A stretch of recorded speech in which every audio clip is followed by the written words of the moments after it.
नमस्कार, आचरण के साथ मैं हूं टीएन मनीष। हाजिर हूं आज का मुद्दा लेकर।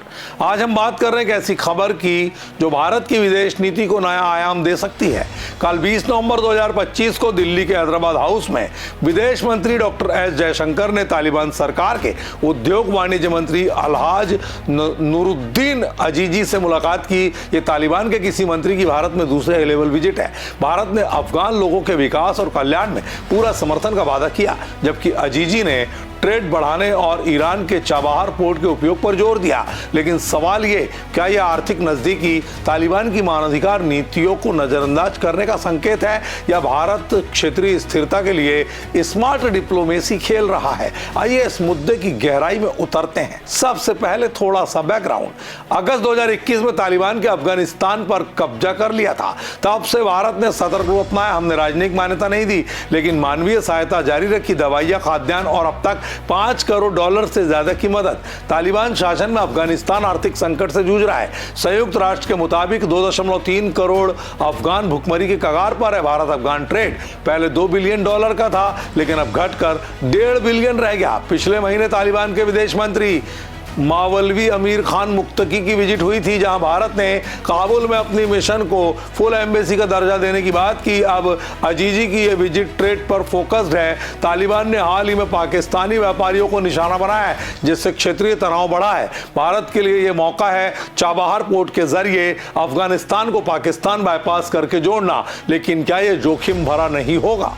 अब आते हैं मुलाकात पर। 20 नवंबर को हैदराबाद हाउस में हुई इस 45 मिनट की मीटिंग में एस जयशंकर ने साफ कहा, भारत अफगानिस्तान के लोगों के विकास और कल्याण में समर्थन देगा। उन्होंने कनेक्टिविटी बढ़ाने का वादा किया, खासकर ट्रेड रूट्स पर। दूसरी तरफ अजीजी ने भारत से अपील की, ट्रेड को स्केल अप करें, चाबहार पोर्ट का ज्यादा उपयोग करें और अफगानिस्तान के लिए शेड्यूल शिपिंग सर्विसेज शुरू करें। ये तालिबान सरकार की भारत में सबसे हाई लेवल विजिट है। 2021 के बाद से कोई संयुक्त बयान जारी नहीं हुआ, लेकिन मिनिस्ट्री ऑफ एक्सटर्नल अफेयर्स ने ट्वीट कर पुष्टि की।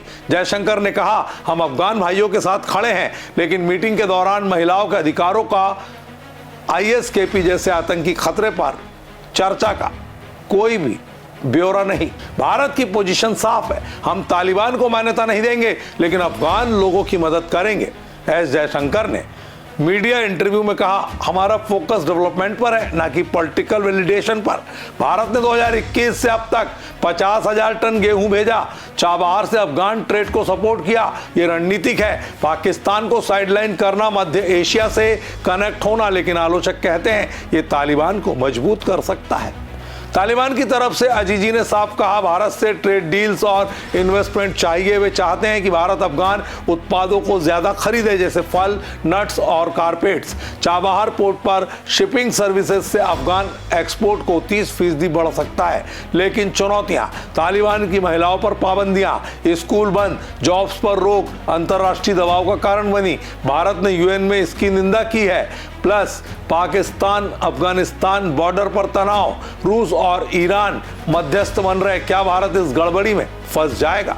विशेषज्ञों का मानना है कि यह पूरा मामला आर्थिक डिप्लोमेसी है जो क्षेत्रीय स्थिरता लाएगी, लेकिन मानवाधिकार पर दबाव जरूरी। प्रभाव, भारत के लिए ट्रेड बूस्ट, अफगानिस्तान से सस्ते संसाधन। लेकिन अगर तालिबान ISKP को कंट्रोल न कर सका तो सीमा सुरक्षा का खतरा, पाकिस्तान को ये चिढ़ा सकता है। कुल मिलाकर नेबरहुड फर्स्ट पॉलिसी का हिस्सा है। तो दोस्तों, जयशंकर की मीटिंग भारत अफगानिस्तान संबंधों में सकारात्मक कदम है, लेकिन सतर्कता बेहद जरूरी। आप क्या मानते हैं, आर्थिक नजदीकी राजनीतिक बदलाव लाएगी? कमेंट्स में जरूर बताएं। अगला एपिसोड में एक नए मुद्दे के साथ आपसे मिलेंगे। तब तक के लिए बने रहिए आचरण न्यूज के साथ। नमस्कार। देश दुनिया की सभी खबरें देखने के लिए जुड़े रहिए आचरण न्यूज से। आचरण न्यूज, हर कदम आपके साथ।